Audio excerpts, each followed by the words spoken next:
Assalamualaikum warahmatullahi wabarakatuh. Shalom, Om Swastiastu, Namo Buddhaya, salam kebajikan dan salam sejahtera untuk kita semua. Yang terhormat Ibu Afiatin Nisa MPD selaku dosen pembimbing mata kuliah Psikologi Konseling dan rekan-rekan mahasiswa yang berbahagia. Sebelumnya perkenalkan, saya Salwa Naflah sebagai moderator dari kelompok 4 beserta anggota kelompok saya yaitu Anissa Apriliana, Afsata Tafianola, Nursyifa Salimah, Naufan Aji, dan juga Raiha Warda Akfani.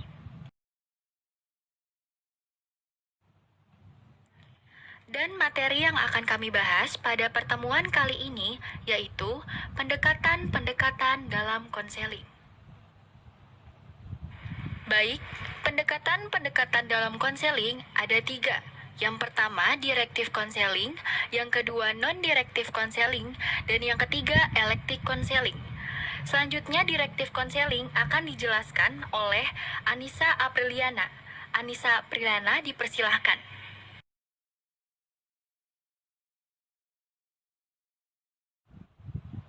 Baik, terima kasih kepada Salwa Naflah. Selanjutnya, saya akan menjelaskan tentang directive counseling. 1. Directive counseling. Teknik atau pendekatan directive counseling yang dipelopori atau dicetuskan pertama kali oleh Edmund G. Williamson adalah seorang pejabat Dean of Students pada Universitas Minnesota. Dengan teknik atau pendekatan ini, dalam proses konseling kebanyakan berada di tangan konselor. Jadi, dalam hal ini, konselor lebih banyak mengambil inisiatif dalam proses konseling, sehingga klien tinggal menerima apa yang dikemukakan oleh konselor. Nah, berikut ini ciri-ciri dari teknik pendekatan directive counseling. Di antaranya sebagai berikut. 1. Konselor sebagian besar memikul tanggung jawab mengenai berbagai keputusan yang diambil dan pemilihan pemecahan masalah klien. Kedua, konselor mengumpulkan berbagai data, fakta, atau informasi mengenai masalah klien. Yang ketiga, konselor mempelajari data, fakta, atau informasi dan menafsirkan data. Yang keempat, konselor bersama dengan klien mempelajari bersama berbagai macam data, fakta, atau informasi itu, dan menganalisa sebab-sebab masalah yang dihadapi dan kemudian bersama merumuskan suatu keputusan. 5. Klien menerima pendekatan secara langsung dari konselor. Yang terakhir, konselor merekam dan kemudian melaporkan hasil proses konseling pada klien agar klien dengan jelas mengetahui dan cara pemecahan masalah. Materi selanjutnya akan dijelaskan oleh Nursyifa Salimah. Kepada Nursyifa Salimah dipersilahkan. Baik, terima kasih kepada Anissa Apriliana. Selanjutnya saya akan menjelaskan tentang kelebihan dan kekurangan dari directive counseling.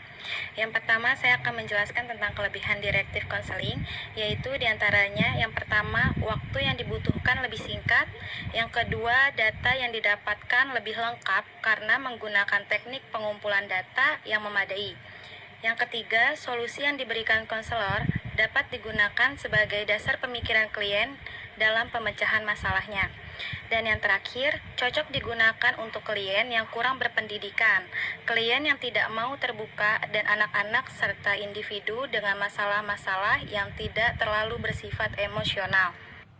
Selanjutnya saya akan menjelaskan tentang kekurangan directive counseling, yaitu yang pertama meragukan kemampuan klien untuk memecahkan masalahnya sendiri, dan yang kedua tidak efektif untuk klien dengan masalah emosional yang mendalam. Selanjutnya saya akan menjelaskan tentang langkah-langkah konseling. Yang pertama ada analisis, yang berarti pengumpulan data, fakta, atau informasi tentang diri klien dan lingkungannya. Yang kedua, itu ada sintesis, yaitu suatu langkah pemilihan terhadap sumber data, fakta, atau informasi yang telah tersedia. Data, fakta, atau informasi yang tersedia dipilih sesuai dengan kebutuhan dan masalah yang sedang dihadapi. Yang ketiga ada diagnosis, yaitu suatu bentuk perumusan kesimpulan tentang hakikat serta sebab-sebab yang dihadapi. Yang keempat ada prognosis, yaitu suatu bentuk peramalan tentang hasil yang dapat dicapai oleh klien dalam kegiatan proses konseling. Yang kelima ada treatment.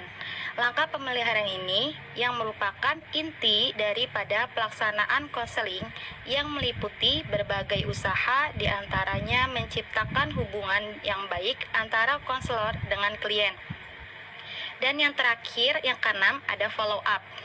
Tindak lanjut ini merupakan suatu langkah penentuan efektif tidaknya suatu usaha konseling yang telah dilaksanakan. Materi selanjutnya akan dibaca oleh Afsah. Kepada Afsah dipersilahkan.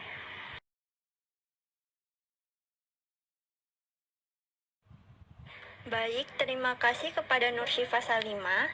Selanjutnya saya akan menjelaskan tentang non-directive counseling.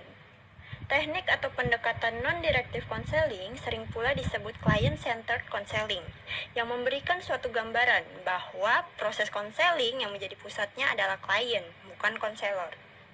Oleh karena itu, dalam proses konseling ini, aktivitas sebagian besar diletakkan di pundak klien itu sendiri, didorong oleh konselor untuk mencari dan menemukan cara dalam memecahkan masalahnya.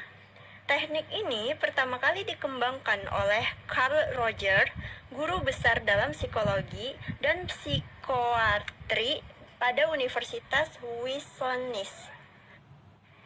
Ciri-ciri non-directive counseling. 1. Teknik atau pendekatan ini menekankan pada aktivitas dan tanggung jawab klien itu sendiri. 2. Teknik atau pendekatan ini menuntut konselor untuk selalu mengadakan hubungan dengan klien secara efektif. 3. Secara umum, masalah-masalah yang dihadapi klien dalam teknik atau pendekatan ini bersifat aktual. 4. Teknik atau pendekatan ini menekankan pada sikap kemampuan menerima dan memahami. 5. Dengan teknik atau pendekatan ini, klien memecahkan masalah-masalah pribadinya melalui perasaannya sendiri. Materi selanjutnya akan dijelaskan oleh Raiha Wardah. Kepada Raiha, saya persilahkan. Baik, terima kasih kepada Afsa. Selanjutnya saya akan menjelaskan tentang langkah-langkah non-directive counseling. Langkah-langkah konseling dari teknik atau pendekatan non-direktif menurut Carl Rogers sebagai berikut. Yang pertama, klien meminta bantuan kepada konselor secara sukarela. Yang kedua, menentukan situasi konseling. Dalam hal ini, klien didorong untuk memikul tanggung jawab dan pemecahan masalah yang dihadapi. Yang ketiga, konselor mendorong agar klien mengungkapkan permasalahannya secara bebas dan menimbulkan rangsang-rangsang emosi. Yang keempat, konselor menerima, memahami, dan memperjelas rangsang-rangsang emosi yang negatif.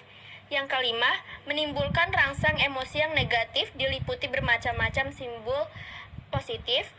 Yang keenam, konselor menerima dan memperjelas rangsang emosi yang positif. Yang ketujuh, menyamakan penilaian diri dari rangsang emosi pada klien. Yang kedelapan, klien mulai mempertimbangkan atau memperluas wawasannya dalam tindakan. Yang kesembilan, secara perlahan klien mengarahkan tindaknya atau wawasannya ke hal-hal yang positif. Yang ke-10, klien merasakan berkurangnya kebutuhan akan bantuan atau ketergantungan pada konselor dan merasa bahwa konseling harus diakhiri.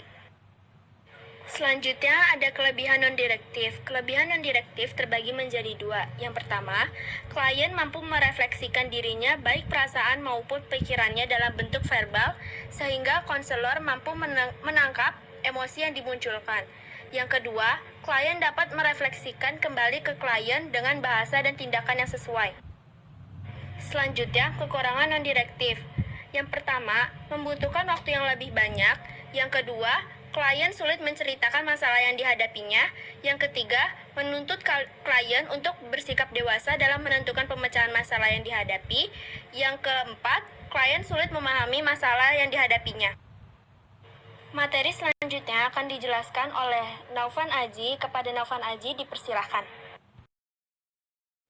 3. Elective counseling. Kenyataan bahwa semua teori cocok untuk semua individu, semua masalah, dan semua situasi konseling. Siswa di sekolah ataupun di madrasah memiliki tipe-tipe kepribadian yang tidak sama. Oleh sebab itu, tidak mungkin diterapkan teknik konseling direktif atau non-direktif saja. Agar konseling berhasil secara efektif dan efisien, tentu harus melihat tipe-tipe kepribadian siswa atau klien yang akan dibantu atau dibimbing, dan melihat masalah yang dihadapi siswa tentunya akan memiliki masalah yang berbeda-beda. Apabila terhadap siswa tertentu tidak bisa diterapkan teknik direktif, maka mungkin bisa diterapkan metode non-direktif. Begitu juga sebaliknya. Atau mungkin dengan cara menggabungkan kedua metode di atas, menggabungkan kedua teknik konseling di atas disebut dengan teknik elektif.